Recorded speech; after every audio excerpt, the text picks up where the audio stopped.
There's something about Lana Del Rey that feels like a secret someone whispered to you at 3 in the morning. She appeared seemingly out of nowhere in 2011, fully formed, like Athena emerging from Zeus's head, except instead of armor, she wore flower crowns and sang about sad girls in red dresses. But here's the thing nobody talks about. Lana Del Rey didn't just appear. She was constructed, deconstructed, and reconstructed so many times that by the time we met her, she'd already lived several artistic lifetimes. And the story of how Elizabeth Woolridge Grant became Lana Del Rey is far stranger and more human than the carefully curated melancholy would suggest. So grab your cherry cola, put on your best vintage sundress, or whatever makes you feel comfortable, and let's talk about the woman who somehow convinced an entire generation that being sad was actually very chic. The girl from Lake Placid. Let's start at the beginning, which is actually a lot more normal than you'd think. Elizabeth Grant grew up in Lake Placid, New York, which is exactly as picturesque as it sounds. We're talking mountains, lakes, the kind of place where people go skiing and drink hot chocolate and feel generally wholesome. Her father was an internet entrepreneur before that was even a particularly cool thing to be, and her mother was a school teacher, middle class, stable, the kind of childhood that doesn't exactly scream future queen of sadcore. But here's where it gets interesting. At 15, Elizabeth was sent to a boarding school in Connecticut, not because she was particularly troubled, but because she was, in her own words, drinking too much for a teenager. And this is where we see the first glimpse of the person who would become Lana Del Rey, someone who felt things a little too intensely, who maybe wanted to escape into a feeling, into a story, into a version of herself that felt more interesting than ordinary life allowed. She's talked about this time with remarkable honesty over the years. There was no dramatic intervention, no rock-bottom moment that would make good television, just a kid who liked to drink at parties a little too much, and parents who decided to redirect that energy before it became a bigger problem. Very practical, very unromantic, which is probably why she doesn't talk about it that much. After boarding school, she went to Fordham University in the Bronx, studying philosophy with a focus on metaphysics. And yes, the irony of someone who would later build an entire aesthetic around American sadness, studying the nature of reality itself, is not lost on anyone.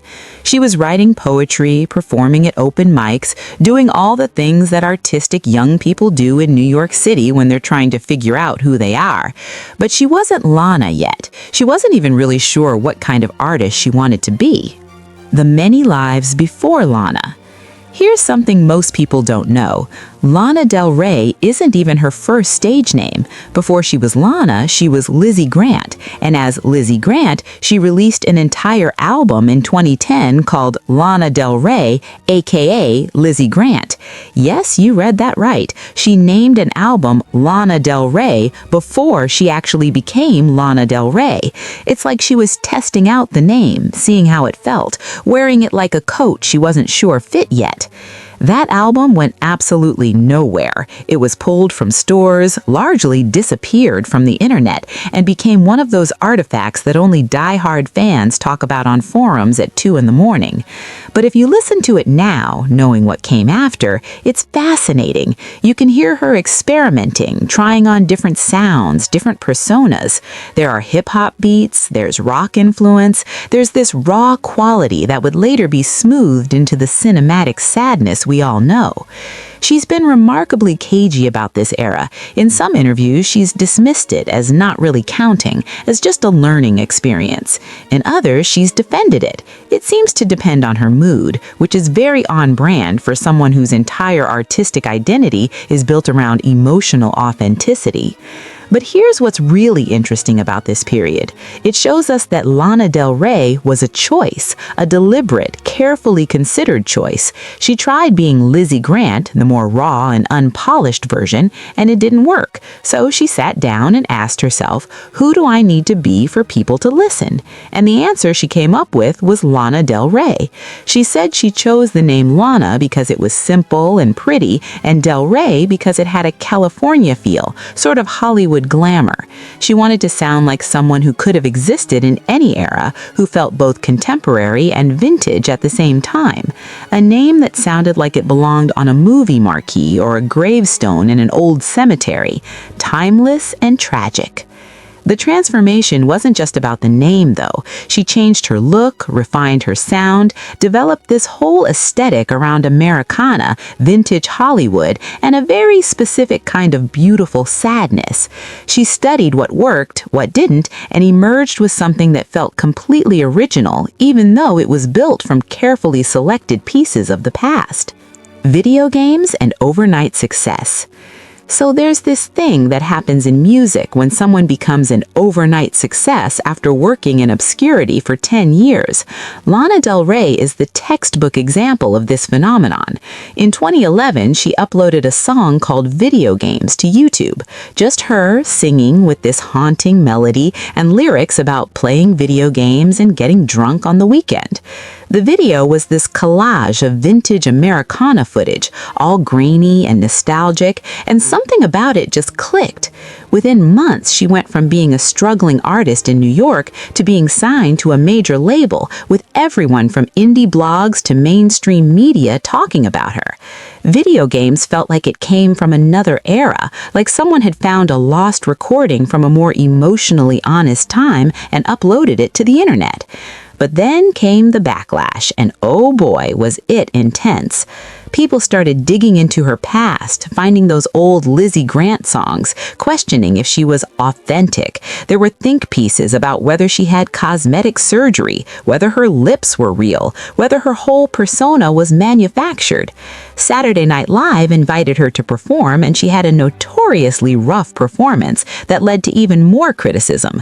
Some people said she couldn't really sing, that it was all studio magic and aesthetic. The critique wasn't just about her talent, though. It was about the fact that she'd constructed a persona, as if every other artist in history hadn't done exactly the same thing, as if David Bowie just woke up as Ziggy Stardust one morning, as if Bob Dylan's name was Robert Zimmerman. But there was something about Lana that made people uncomfortable. Maybe it was that she was a woman creating her own mythology. Maybe it was that she was too obvious about it, not hiding the construction. She was saying, yes, this is a character, and I'm going to inhabit it completely, and that doesn't make it less real. Her response to all of this was perfect. She essentially shrugged and kept making music. She didn't apologize for the transformation from Lizzie to Lana. She didn't try to prove her authenticity. She just continued being exactly who she'd decided to be. The cultural moment. What's remarkable about Lana Del Rey is that she arrived at exactly the right moment, even if she didn't know it. This was 2011, 2012. Instagram was just becoming a thing. Tumblr was in its golden age. There was this emerging aesthetic of carefully curated melancholy, of making sadness look beautiful, of turning your life into art, and Lana Del Rey provided the soundtrack for all of it. Suddenly, teenage girls everywhere were wearing flower crowns and talking about red dresses and cherry cola. Her lyrics became Instagram captions. Her aesthetic became the blueprint for a whole generation of sad girl culture. She made sadness feel glamorous, which was either the best or worst thing to happen to young people, depending on who you ask. But here's what gets missed in all the criticism about glorifying sadness. Lana was also giving voice to feelings that often get dismissed. She was singing about complicated women, about wanting things that society says you shouldn't want, about feeling lost and trying to find meaning through aesthetics and relationships and substances. It wasn't just about being sad, it was about the specific experience of being a young woman navigating a world that wants you to be happy and pretty and uncomplicated. Over the years, as she's released more albums, she's evolved. She's gotten more political, more raw, more willing to show the messiness behind the glamour. Recent albums feature her singing about complex relationships, about America's problems, about getting older and wiser, but still feeling the same fundamental things. The untold story of Lana Del Rey is really the story of an artist who understood something fundamental. Authenticity doesn't mean showing up exactly as you are. Sometimes it means constructing the version of yourself that can express what you really feel. Elizabeth Grant had to become Lana Del Rey to tell her truth, and in doing so, she gave a lot of other people permission to construct their own identities, to be both real and invented at the same time. That's the part nobody really talks about, and it's probably the most interesting thing about her.